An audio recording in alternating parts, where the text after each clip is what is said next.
Moving on now to our next keynote of the day here at Sustainability Live London 2025. We're only running a couple of minutes behind, which at this time of the day I'm actually quite proud of as the host. So let me introduce our next speaker. We are joined by Angus McCarey, CEO at Uswitch, and the topic is Crossing the Chasm, how do we achieve mass market consumer adoption of clean power? A warm welcome for Angus, please.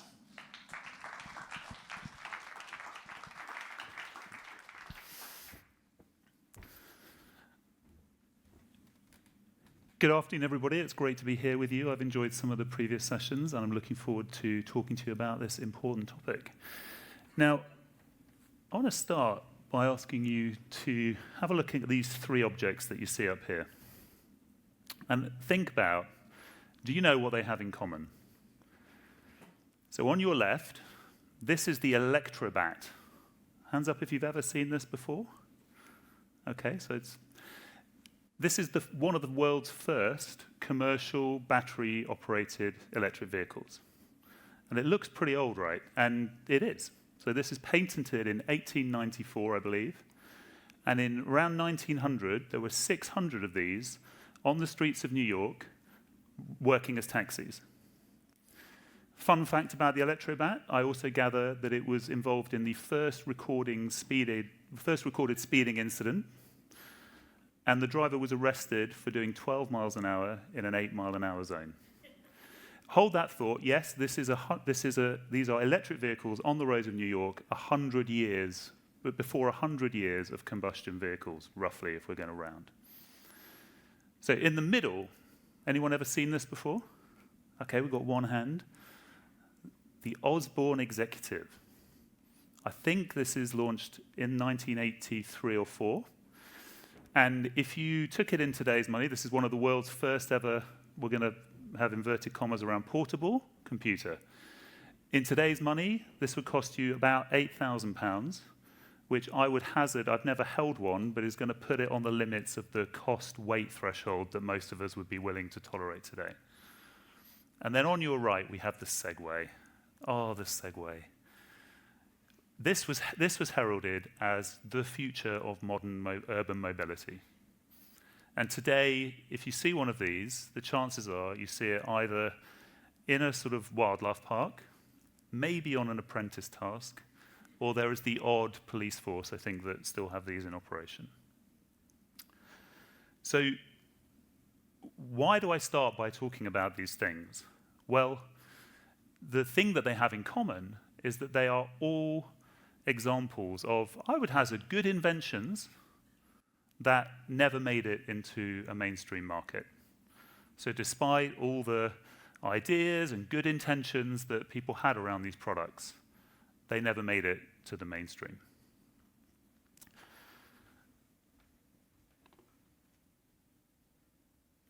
And the reality is that I believe that there's a significant risk that sustainable products and solutions in general, and I'm going to talk about the energy transition, but I would also hazard just more broadly that there is a risk that these inventions go the same way.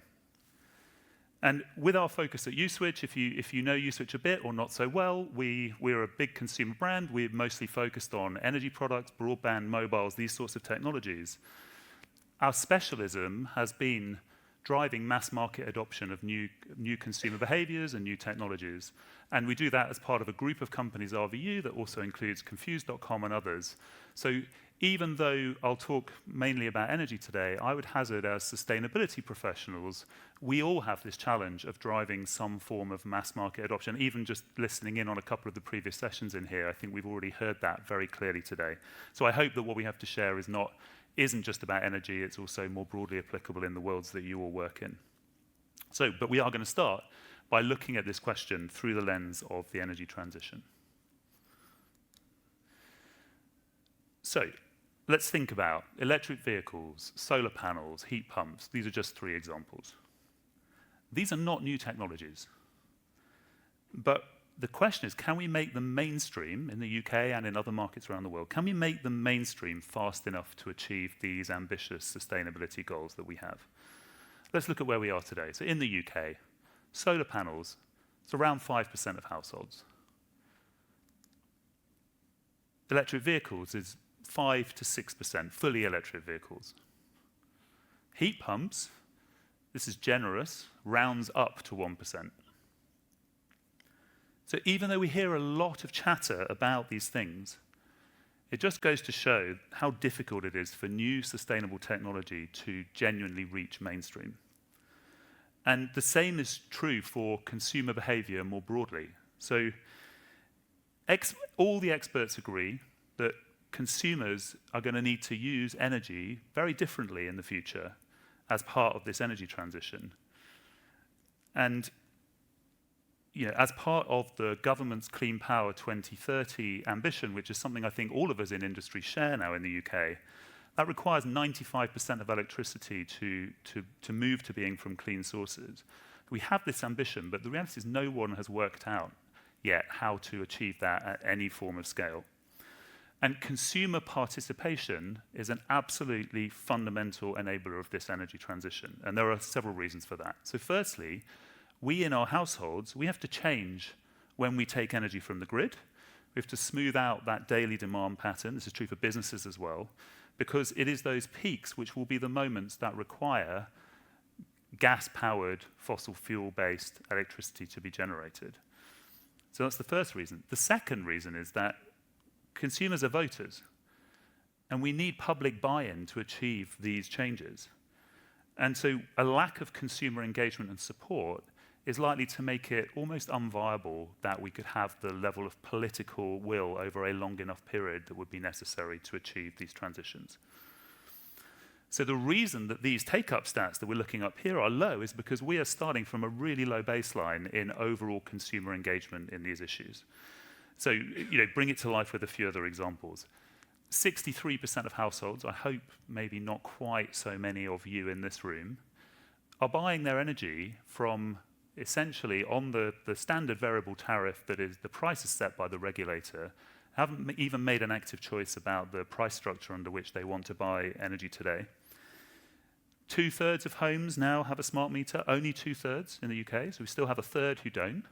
And when you look into the people who do have smart meters, most people don't derive or observe any benefit from them. So very few people feel excited about the fact that they have a smart meter. And then let's look even more closely at these early adopters. So let's take those electric vehicle owners. These are the success cases, right? 5% of people who own a fully electric vehicle.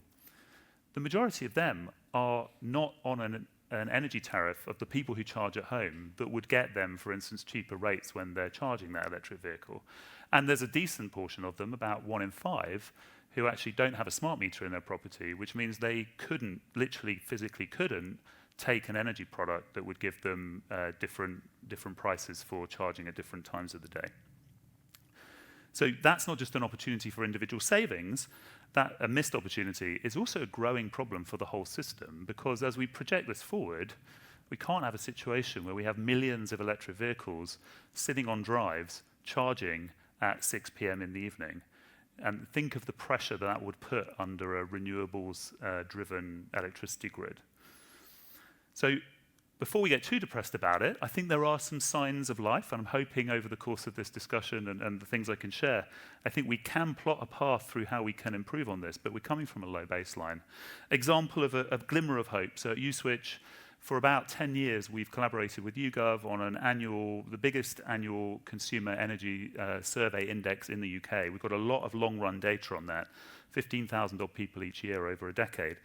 And we can see that there is the start of a willingness amongst consumers to engage in things like, if I could get a free period of electricity or an incentive or a reduced price at a certain time, that I would consider trying to move my consumption pattern.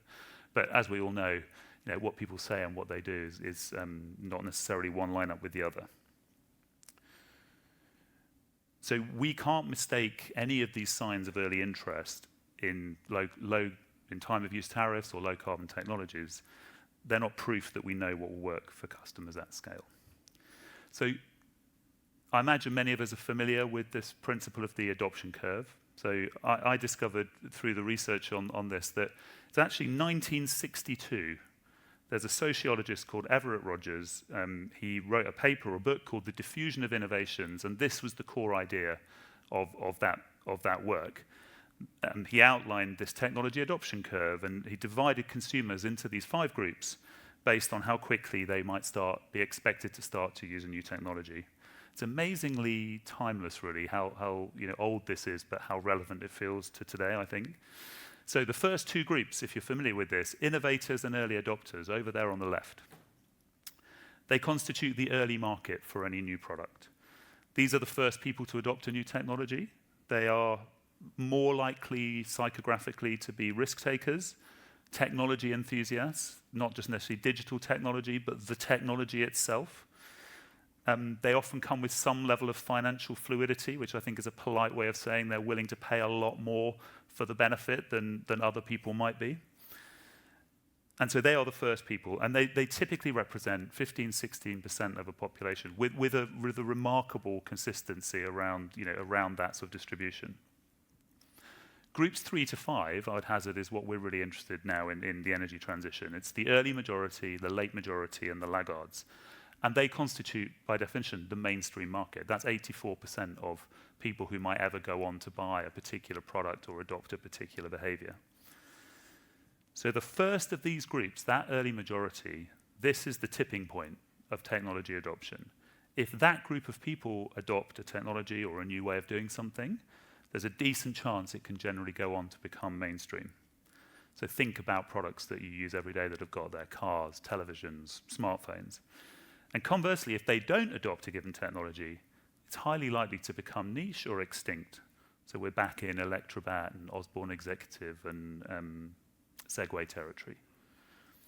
So in a later book, Geoffrey Moore, if you've heard of him, he's credited with this idea of the chasm. So he said, if we look at that gap between where the early majority kicks in, characterize the difference between those 2 parts as the chasm. And the idea of the chasm is, he would say, this is the most critical and most treacherous point in determining whether any new technology will ever become mainstream. And the thing is that the early majority in a market, they don't buy or adopt the product for the same reasons that the consumers came before them. So early adopters, as we said, they're excited by novelty, technology, the potential of the product. The early majority, they're pragmatic. They want proven value, they want reliability, they want to know, they want to see people using the product and getting the benefit before they buy it for themselves. So this is dangerous. We're going to talk about the iPhone. This is the cliche of a product, I would imagine, in everybody's minds that went across the chasm. But I want to ask you to think of a picture in your mind of what you picture when you think of iPhones selling. So if you've got a picture in your mind, I'm going to guess that for the majority of us, we pictured something like this. I can see at least a few nods in the glare there. We picture something like this. We see queues outside an Apple store. But what type of customers are these people? These are not mainstream consumers. Your average mainstream consumer possibly has never gone into an Apple store. Maybe over time, many of us have. But they have certainly never queued outside an Apple store or camped outside one in the rain, right? So they are not mainstream consumers. They are early adopters. And the reality of how the iPhone crossed the chasm was that it was not this.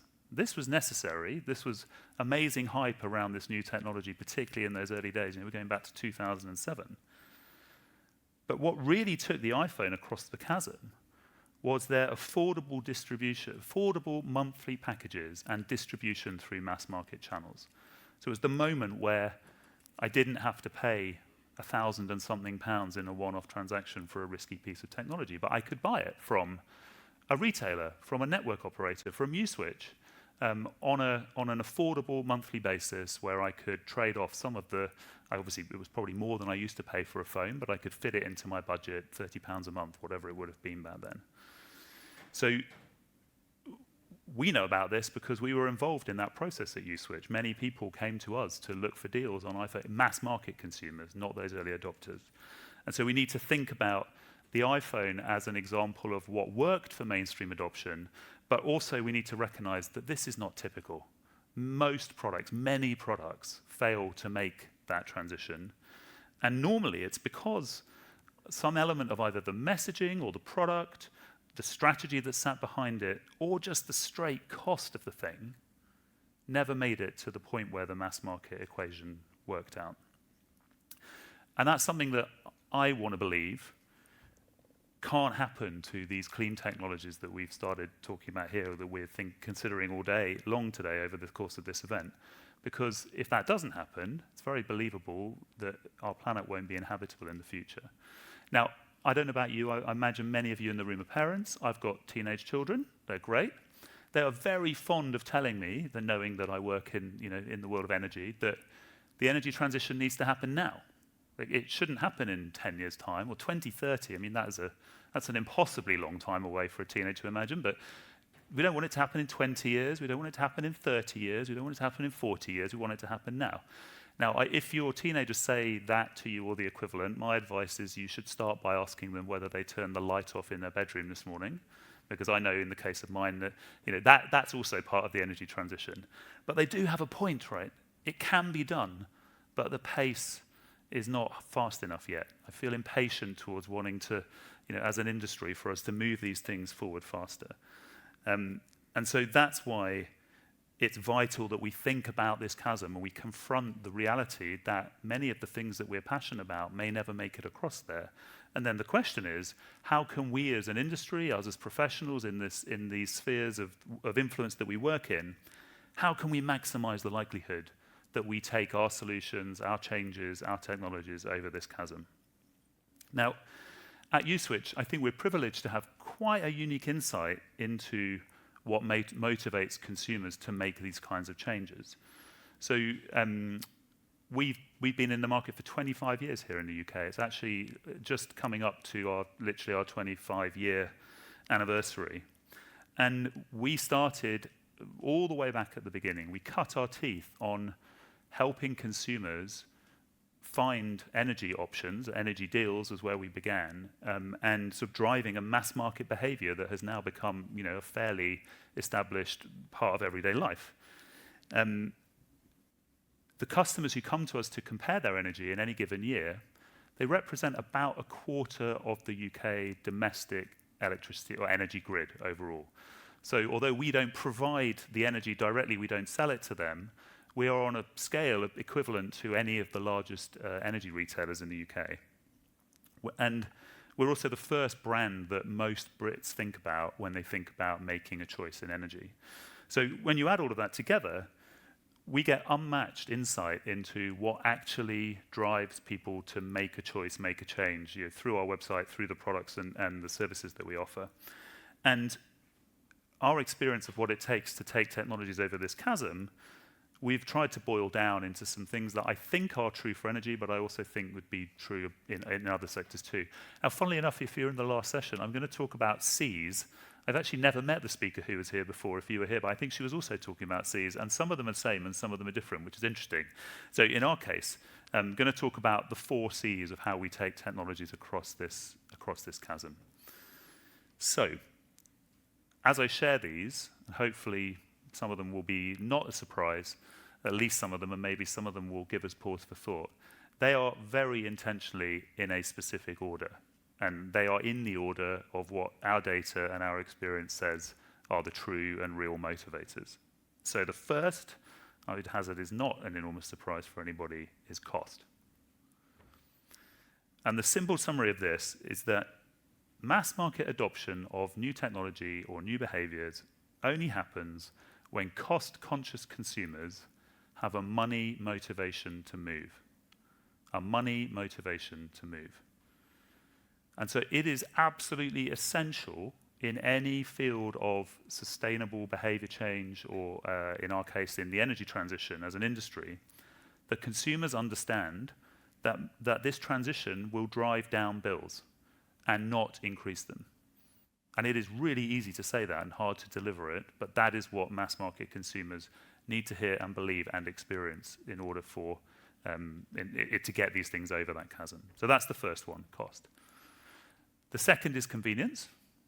People do what is easy and what is low effort. And I think, I know that's true for me too.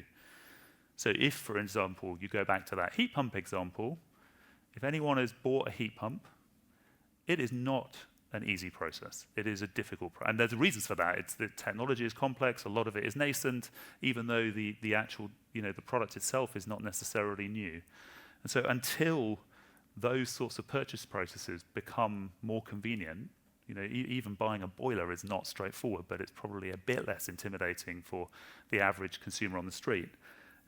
We won't get mass adoption of these technologies, and so that's the second C, is convenience. The third is control. This is really interesting. Consumers want to make active choices around things like their energy, and the opposite of control is being forced to do things. And of course, there is some role for regulation, for collective targets, and et cetera, et cetera. But fundamentally, we need to engage consumers in an active process around these choices.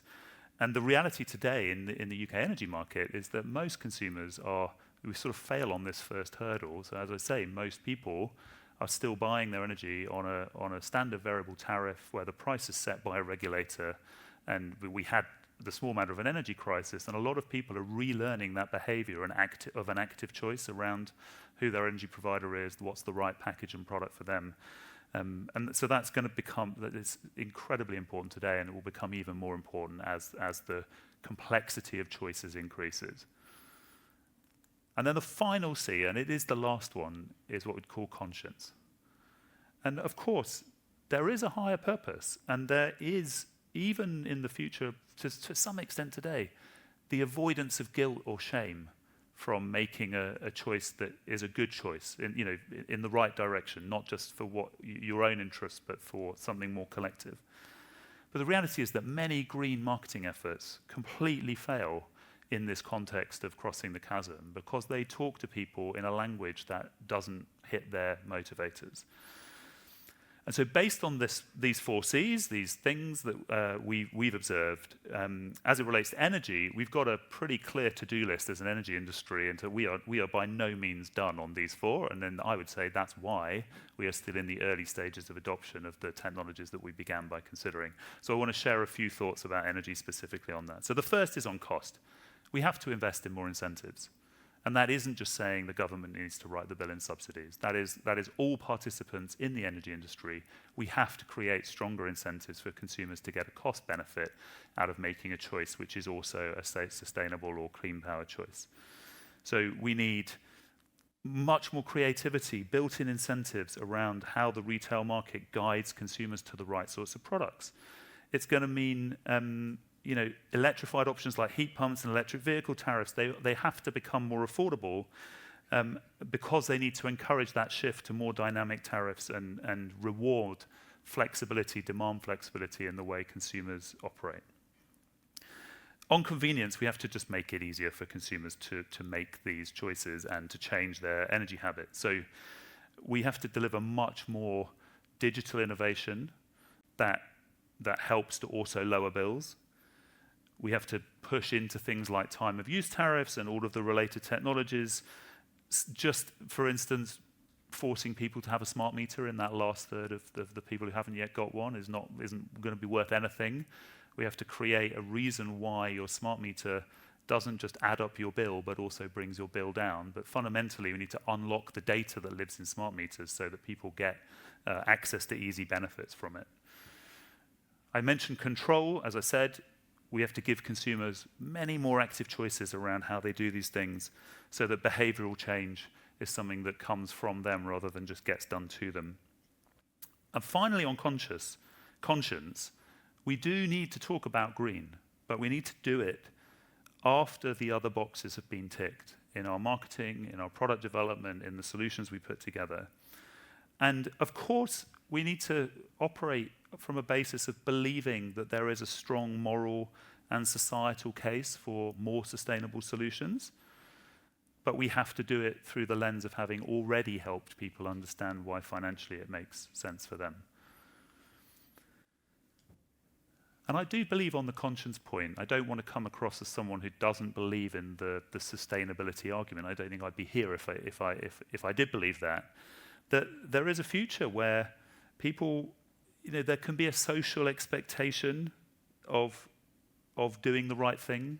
Like, I think that in many middle-class households, recycling has kind of got to this point.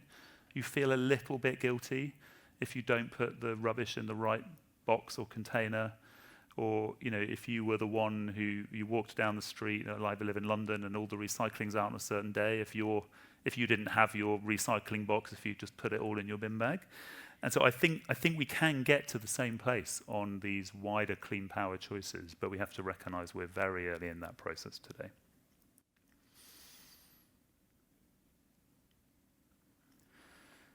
So probably unsurprisingly, the net for us at Uswitch, and the thing that I would sort of argue to you all, is that in our industry we have the privilege and the sort of excitement now of a unifying objective on energy in the UK, Clean Power 2030. I think it's great progress, and the words are simple. I mean, the definitions and things are more complicated. There is a timeline. It's really soon, whatever the teenagers think, and that's great. But the reality is, clean power is not the way consumers need to think about it. Consumers need to think about affordability. So we would say not that clean shouldn't be there, but that this is not really a challenge about clean power 2030. This is a challenge about affordable power 2030. And that's particularly in the context of a cost of living crisis, which started with an energy crisis. If you sit with consumers today and you think about the real state of energy bills, it's the affordability point that comes first, and it's the clean one that comes second. Now, I think we at Uswitch have got a significant role we need to play in that. I'd say as an industry, collectively, we need to work together. And the reason I say that is that we have 30 million consumers on our website every year. So we touch a very significant part of sort of everyday UK households, which gives us a great platform to try and advance some of these things. And we know, and because we definitely have not got all the solutions to this, that we also need to change the way we present options to consumers, that apply the 4 Cs that we've described here. So I'm absolutely not here today to tell you that we've cracked it all. But there are a few places that where I think we are really starting to make some headway, and so I'd like to share an example. And so I talked about convenience and how do we make digital experiences more every day in the energy industry. I think it's fair to say, as an energy industry, we are behind on digital innovation. If you look at even in worlds like banking or financial services, that transition to app-based banking has really become quite mainstream now. And I think in energy, we're in the earlier stage of that. And this is something that we at Uswitch have taken really seriously. So I want to share an example of how we are trying to drive that process of digital tool adoption from our point of view, which is with this free service that we've launched called UTrack. So I'll explain briefly what it is. You can see a couple of shots up here. So UTrack, at its simplest level, allows you to connect our app to your smart meter. And in its simplest form, it just unlocks the data off your smart meter into our app. So you could probably do that with your energy company today, but if you moved energy company, you wouldn't take that data with you. So your smart meter data should be yours. You should have access to it, however you want. And off the basis of having access to that data, we can do a couple of really simple things. So one is we can help you track your consumption, your cost. We can help you spot, simple patterns of, are there opportunities for you to save or reduce that? And then the second part is we've started building cashback reward schemes that give consumers small but meaningful, when you add them up, rewards for moving consumption at different parts of the day. So we've done that in partnership with the National Grid. We're also doing that ourselves with our own money in our own process. Now, this is fairly early stages. We have 500,000 customers using this product today. So it's definitely not finished and done, but we're really excited about it. We can see a couple of quite special things happening, the main one of which is that when a customer completes that process of having their smart meter data connected, we see that customer inside this product on average twice a week. So that's much more active digital engagement in their energy consumption than the average UK consumer, for instance. So, and one of the reasons we're doing this now, for the things I've been describing, is that we want to lay the groundwork so that as customers understand or start to see the benefits of more flexible energy consumption as they go down this transition, that they also see that that is saving them money. So in a way, this is trying to bring together all of those elements of the 4 Cs that I was talking about from our point of view. But the main thing to say about this is there's absolutely no way that we as Uswitch on our own are going to solve this problem in UK energy transition. I think a couple of other people who've been up here today have said this is a collective challenge. This requires everybody. This requires industry, businesses, the public sector, government, the regulator. This is a huge collective effort. We all need to focus on addressing these 4 Cs. This is how I think industries need to work together to solve not just early adoption, but mass market adoption. And as I've said, when we talk about cost, convenience, control, and conscience, the first amongst those is cost. Affordability, it can't just be a side benefit of sustainability, it has to be the strategy. So, in summary, cast your mind back. We started by talking about those 3 objects, items, inventions, and by posing ourselves the question, what can we learn from those and from everything else about what it takes to take sustainable solutions not just into early adoption, but into the mass market? And I would say the answer to that is that if we are really serious about mass market adoption of sustainable solutions, we have to stop so much asking people to care and much more show them how to save. Thank you.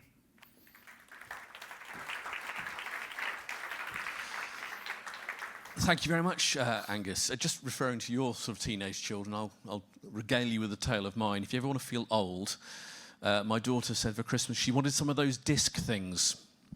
Mini discs?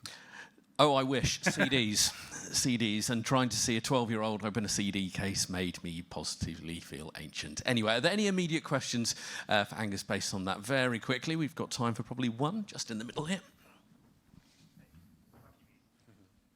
Hey, are there any policies, whether it's short, medium or long term, that you're currently asking from this government? Yes, I mean, there are many, right? What field do you work in? Do you work in government or? Somewhere across sort of analysts, activists, politicians, so all of the above.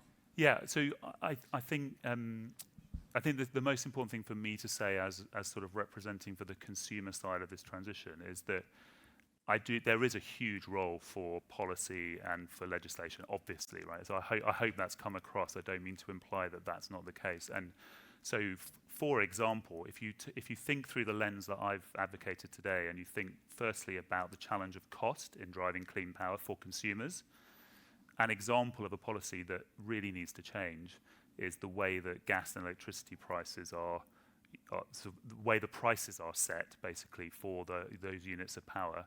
And I think that is highly likely to happen. The challenge with all of these things is, like, can we make these things happen faster?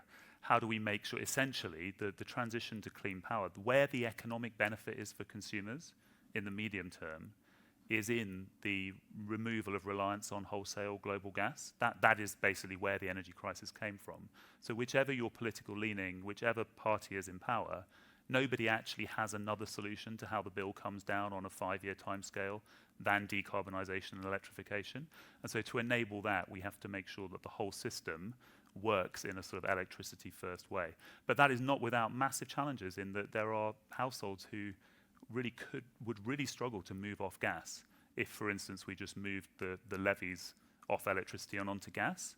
And so each one of these policy choices has got really significant social and economic as well as like sustainability implications. So I understand why those things take some time. That's a great example of one I think will happen, and there are obviously many more. So, but yeah, the role of policy is obviously huge.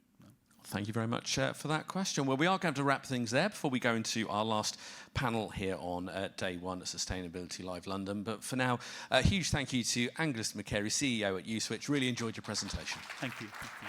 Thank you.